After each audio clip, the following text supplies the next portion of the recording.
ભાભરના હીરપુરા વિસ્તારમાં અંડરગ્રાઉન્ડ ગટર લાઇન કામથી રહીશો પરેશાન। રાજ્ય સરકાર દ્વારા ભાભર નગરપાલિકા વિસ્તારમાં લોકોની સુવિધા માટે અનેક વિકાસના કામો ચાલી રહ્યા છે, જેમાં કેટલાક માથાભારે કોન્ટ્રાક્ટરોની આડોડાઈને કારણે લોકોને મુશ્કેલીઓ વેઠવાનો વારો આવ્યો છે।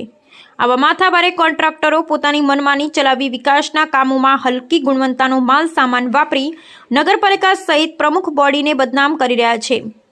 ભાભર વિસ્તારમાં અંડરગ્રાઉન્ડ ગટર લાઇન નાખવા કેટલાક ડામર રોડ ખોદવા માટે મંજૂરીની પ્રોસેસ કરેલ હોવાનું સૂત્રો દ્વારા જાણવા મળેલ, પરંતુ આ માથાભારે કોન્ટ્રાક્ટર અને અધિકારીઓની મિલીભગતને કારણે મંજૂરી મળેલ હોય કે ના હોય, પરંતુ લાખો કરોડો રૂપિયાના ખર્ચે બનાવેલ પ્રધાનમંત્રી સડક યોજનાના ડામર રોડ ખોદી નાખતા લોકોમાં રોષ જોવા મળી રહ્યો છે। અગાઉ મંજૂરી વગર ભાભરથી કપરુપુર રોડ તેમજ હાલમાં ભાભરથી હીરપુરા જતા રોડ પર મોટા ગજાના રાજકીય વગ ધરાવતા ભાભરના બિલ્ડરની કર્મભૂમિ રેસિડેન્સી સોસાયટી આવેલ છે, જેમાં કોઈ મકાનો બનેલ ન હોવા છતાં ઉજ્જડ જગ્યાએ ઝાડી ઝાંખરા ઊભા છે। ત્યાં અંડરગ્રાઉન્ડ ગટર લાઇન નાખી લાખો રૂપિયાનો વેડફાટ કરી ડામર રોડ ખોદી અને નાખ્યો હોવાથી ખાડા પડી રહ્યા છે। હીરપુરા વિસ્તારના પૂર્વ કોર્પોરેટર બાબુભાઈ ઠાકોર સહિત રહીશોએ જણાવ્યું કે અહીં જૂની ગટર લાઇન હોવા છતાં ફરી ગટર લાઇન નાખતા રોડ પર લેવલ કરી સમારકામ ન થતાં હીરપુરા વિસ્તારના લોકો છેલ્લા 2 મહિનાથી પારાવાર મુશ્કેલીઓ વેઠી રહ્યા છે।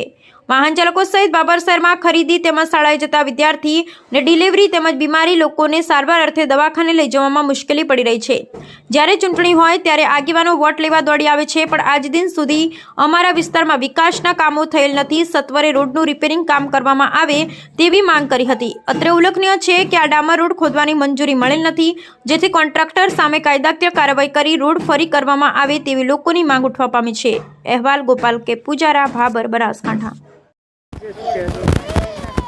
એમ કહે છે કે અડવાનું અમારે ચાઈ છે ને સાહેબ, રોડ ખોદીને લાસોઠો થયા, દવાખાને આમ ડિલિવરી હોય તો આ ખાડામાં ખોદામાં અડા ચાખું બાયડીને લઈને કેટલા સમયથી ખોદી રહ્યો છો?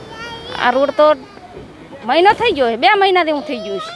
હા, તમે રજૂઆત કરી છે પાલિકાવાળા ક્યાં સુધી કરી? હા કરી છે ને કે હા। શું નામ તમારું? મારું નામ દરિયાબેન। આ રોડ માથે વળી ચમ મોડા વહેલું જવું હોય તો અમારે શું ચમ કરીને જવું? હેઠ તો કે ડિલિવરીને તેડી ના જવું, છોકરા તારી ઝાડા ઉલટીયું ઘડીક વારમાં રાતના ચેટલા પેટમાં દુખે છે, પટના લઈને જવું, અમારે રોડ તોડીને લાસી આલ્યો। કેટલા સમયથી તોડી? આ તો મહિના 2 મહિનાથી તોડીને લાસી આલ્યો છે, નથી 2 મહિનાથી સાંટ પાણી છોડતા કે ને કાંઈ ને હાળિયા તરફડીને મરે રહ્યા, ઘરની હાથું તરફડીને મરે રહી, તો પટનું પાણી એમ ક્યાંથી લાવીને પીવા નકામી? હવે બધા હીરપુર આખું ઉખડીને ક્યાંક જતા રહ્યા। શું નામ તમારું? હંસાબેન। અમારા રોડ તોડી લાખ્યો છે, અમે હાથે માથે દવાખાને છો લઈને જાઓ, અમારે કંઈ હાડવા દવરાતો નથી। ડિલિવરીનો કેસ હોય તો અમે છે મહાણિયામાં ફરીને જાતા, તો અમારે ભાઈ કોઈ માદી થઈ જાય તો અમે શું કરવાનું? સરકાર અમને કંઈ આલશે રૂપિયા હાથે કરવા? તો અમારે શું કરવું?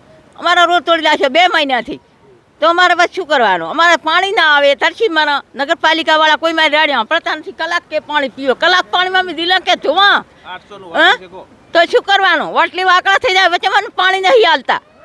હા, ખાડા થાય પાણી છોડે, અમારે કોઈ દિલવું કે ધોવું કરો, ધોવું કે ચમચમ કરવો ને હાલ રોડ અમારે તાત્કાલિક હોય। અમારે હાથામાંથી દિલ્હીનો કેસ હોય તો અમે ચાલીને જાઓ, હેડતા અમે બહીને 4 ઠઠડા મહાણિયામ લઈને અમારે હેડવું પડે છે, તો અમારે રોડ તાત્કાલિક થવો જોઈએ, અમારી એવી મન છે।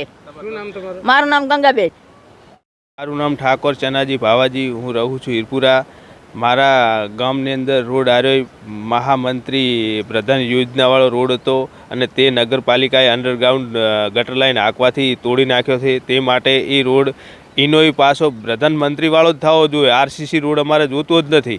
અને કર્મભૂમિ હારી કોઈ રહેવા પણ હજી આવ્યું નથી, ત્યાં આગળ ગટર લાઇન અંડરગ્રાઉન્ડ નાખી દીધી। અમારા ગામની અંદર ગટર લાઇનની અંદર 2 ઠકાણે ગાબડા પડેલ છે, તૂટલ છે, તો પણ હરખી નહીં કરી હાલતા, અને અહીં નવી લાઇન હાલ દીધી। તો શું અમે ગામવાળા અમે એને વોટ નથી હાલતા? અમારા 800નું તો વોટિંગ છે, અને તે છતાં અમારે આ સમસ્યા દાડે પાડે વધતી જાય છે, એનું કોઈ ઉકેલ નહીં થતો। એનું કારણ શું? મેન અમે એમ કહે છે કે આવી રીત કરો તો એવી રીત કરવા તૈયાર છીએ ગામવાસીઓ। અમારો કોઈ ઘરવેરો કે કોઈ જાતનું બાકી નહીં, ભરેલું છે બધુંય, તો અમારા ગામમાં વિકાસ નહીં થતો। આનું માન્ય કારણ કહો અમને। રોડ કેટલા સમયથી? આ રોડ 1.5 થી 2 મહિનાથી તૂટલ પડ્યો છે, એનું કોઈ ઉકેલ નહીં લાવતા। માએ ડિલિવરી કેસમાં જતા હોય તો અમારે મોટે દવાખાને જતા હોય તો તકલીફ રહે છે, અને આ સમસાનમાંથી નીકળવાનું થાય છે। તો હમણાં તો એક એવી ઈચ્છા બની કે ભાઈને વરાના મહાણીઓમાંથી નીકળવાથી જન વળજો, અને જન વળગવાથી એ ભાઈને ખૂબ મોટી મુશ્કેલી આવી ગઈ હતી અને ભાઈ અત્યારે મર્યામાંથી જીવ્યો છે તો આ પણ પાલિકાવાળા કે કોઈ સમસ્યા આનું સાંભળતા નહીં. એના કારણે અમારે ખૂબ મોટી દુર્ઘટના ઘટે એવી શક્યતા થાય એવું છે. આ રોડ લીધો છે ને કામ ઝડપી કર્યો ને તો અમારે સારું હતું એમ. કેટલા સમયથી આ 1.5 મહિનાથી હું થઈ ગયું.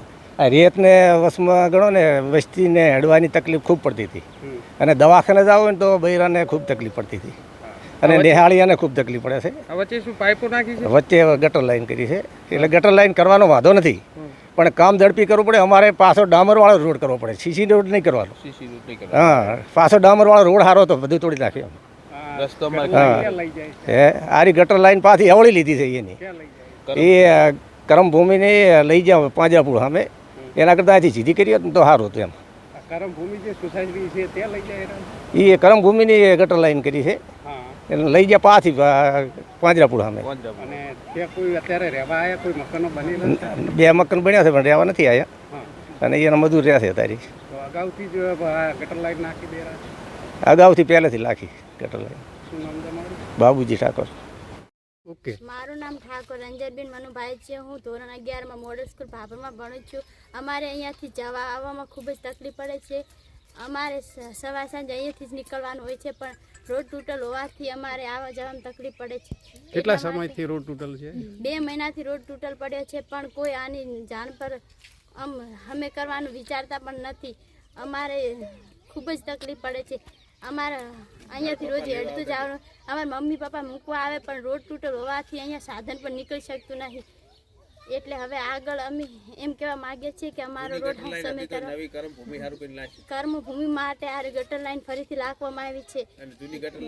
જૂની ગટર લાઈન અંદર હતી હોવા છતાં પણ રોડ ખૂંદવામાં આવે છે. રોડ ખૂંદેલ પડ્યો છે, તમે જોઈ શકો છો કે તેમ છતાં પણ અમે આવામાંથી નીકળીએ છીએ.